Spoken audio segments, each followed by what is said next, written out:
कि यदि किसी के अंदर त्याग देखा जाए तो स्वामी विद्यासागर जी के अंदर देखा जाए। जिसको एक बार देख लेते थे वो उनका हो जाता था। कोई भी ऐसा नहीं था जो उनसे निराश हुआ।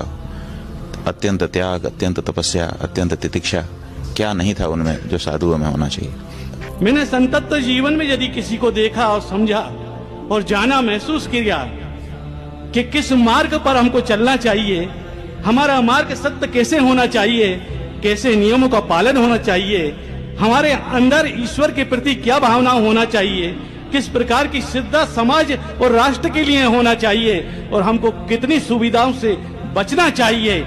यदि वो किसी दर्शन शास्त्र में दर्शन करना है तो मैं एक ही आज शास्त्र की घोषित करता हूँ कि वो विद्यासागर शास्त्र में दर्शन करें। विद्यासागर जी एक ऐसे आचार्य थे, साहब जैनी उनके प्रति।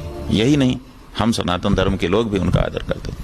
एक बार मैं गया था तो रामटेक, वहां पर पूज्य आचार्य विद्यासागर जी महाराज का सानिध्य प्राप्त करने का सौभाग्य प्राप्त हुआ। और उस समय उन्होंने एकांत में ले जा करके, जब मैं राष्ट्रपति था, मुझे और वहां के राज्यपाल को, तो उन्होंने सबको अलग कर दिया और दो बातें कही। उन्होंने कहा था, राष्ट्रपति जी, दो बातों पर आप विशेष ध्यान देते रहना। पहली बात ये, इंडिया का नाम भारतवर्ष होना चाहिए, वो धीरे धीरे हो रहा है।